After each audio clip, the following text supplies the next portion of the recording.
Hi, welcome to day one of our big camping kayaking adventure. I'm going to do something a little different for me, which is a vlog type thing. I know some people really dig those, so it's going to be lightly edited. Anyway, day one is Friday. We're just getting set up here at the campsite. Our original plan was to kayak tomorrow, Saturday, stay at this campsite Saturday night, and then kayak the rest of the route Sunday.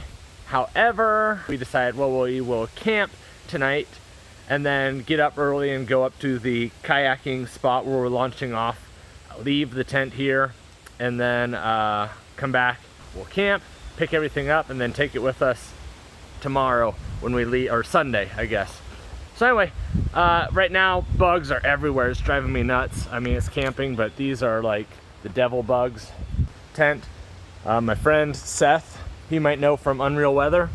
I'll introduce him when he shows up later. He's going to hammock camp between those two trees right there. So it should be a good time if we can get some bug spray and some smoke going and deal with all these things.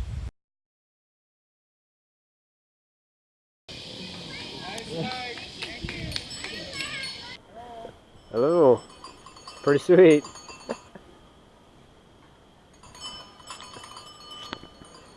So we just had our first night camping on Friday, so now it's Saturday morning.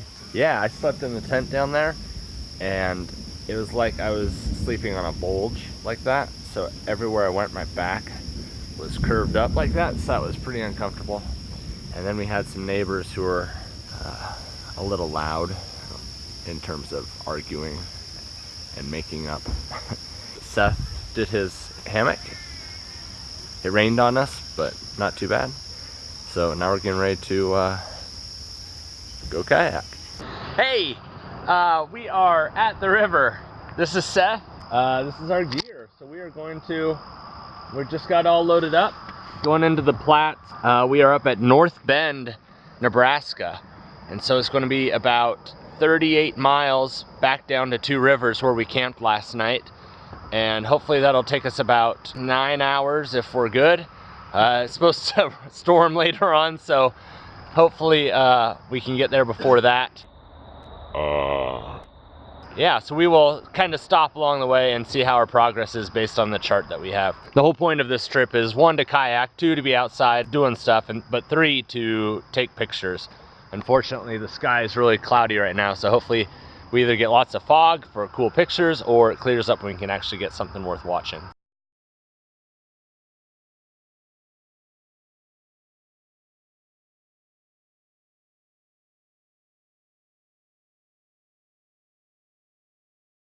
So we've been kayaking for 25 minutes, and that right there, that bridge, is where we started from. So feels like a lot longer than that, but when we just turned around and saw the bridge, it's like, oh geez. I'll show you what we're dealing with.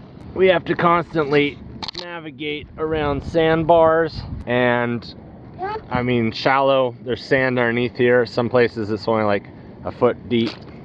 Yeah, see, just bottomed out there.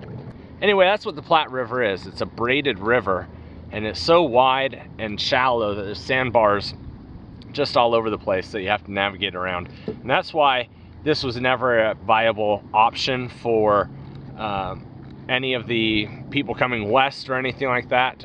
It's just, you can't transport anything on it. From what I read, you know, Native Americans didn't even use it that much because canoeing is just not practical.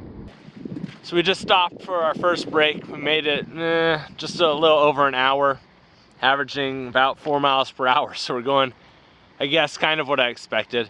Yeah, stopped at the sandbar and thought it was pretty cool shot here. So we're doing some camera stuff.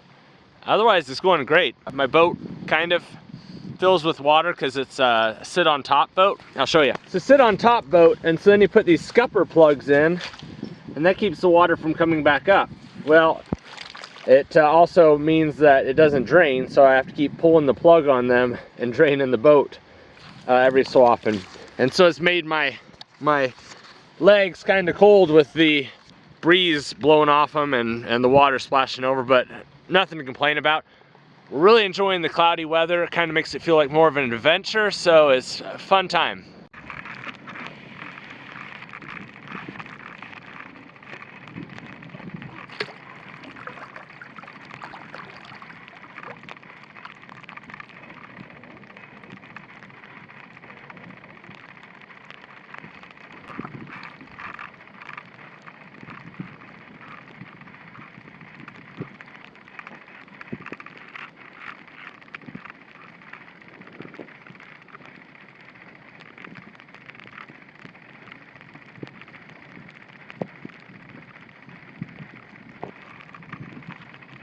Get the pressure at the line of scrimmage, running right by him.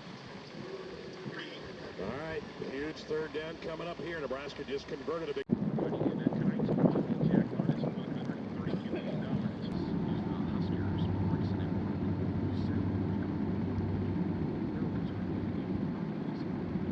Hey Seth. Yeah. I can't wait till we see the Argonaut. Me too. It's a bald eagle chilling in the tree up there.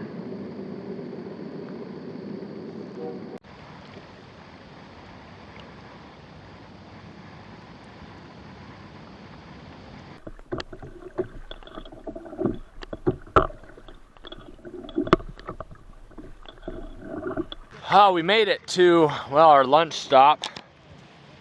Doing some dehydrated food. That was 15 nautical miles, but going back and forth and over the sandbars and getting stuck. It took us a little over 4 hours, I think. Like right at 4 hours. Yeah. So that's what we were hoping for. So we're on schedule, but that last 45 minutes was tough sledding. We were both ready to get some food, so yeah. Taking a quick break to stretch out, resituate our packs because we were both kind of butt heavy, and so that would catch in the sand a lot easier on the back, so you're having to struggle against that. So if you can keep it more flat, hopefully we can travel over the sandbars a little easier. We averaged 3.9 miles per hour. 3.9 miles per hour, not as fast as I would have hoped. I was expecting 5, but oh well. 15.2 miles, he says. That's the other thing. We had a discussion that we needed to put the cameras away and stuff like that and really focus on getting the job done, because we have a long ways to go still. And then it was, ooh, bald eagle. Yes. So Seth is refilling his little jet boil with the camel pack. That thing, it doesn't take very long at all, 5 minutes to heat up. And I'm having my breakfast skillet that I didn't eat this morning. Anyway, so that's dehydrated eggs and sausage and whatever else. Haven't tried it yet. It's still really hot. Been holding it against my body to keep myself warm. So we're going to make some coffee because it's, God, what would you say, about 60 degrees? It's pretty chilly. Yeah, and we're wet, and so the wind is blowing. We got misted on pretty much the whole trip.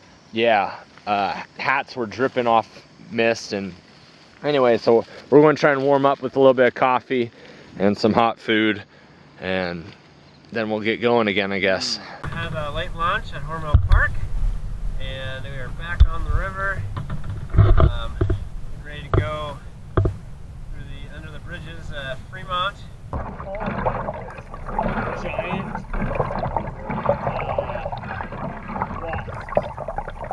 Oh my God, they're all up underneath the thing.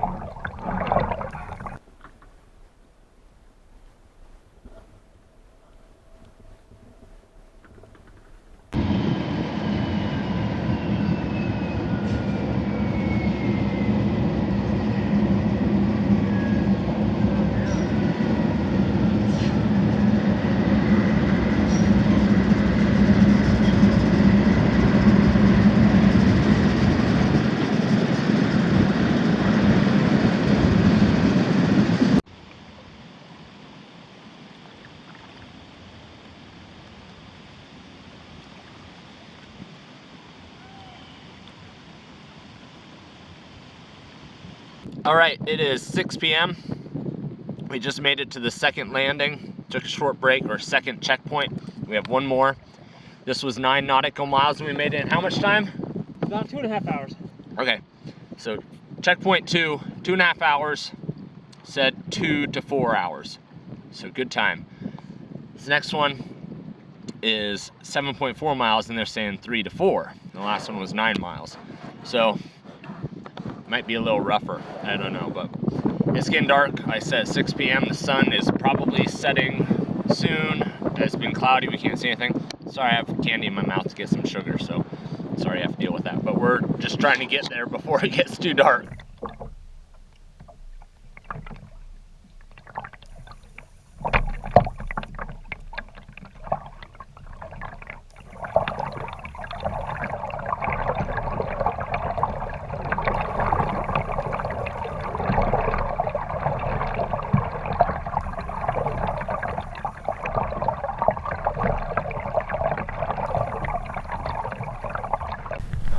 Saw this cool umbrella blowing around on this sandbar as we were coming up.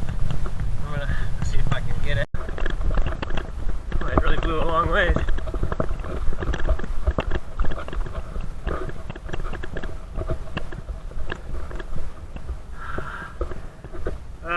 We might just have to see if we can catch up to it. So we saw this umbrella at checkpoint 2 and it blew away before we could get to it and it got stuck, so now we're going to attempt to rescue it.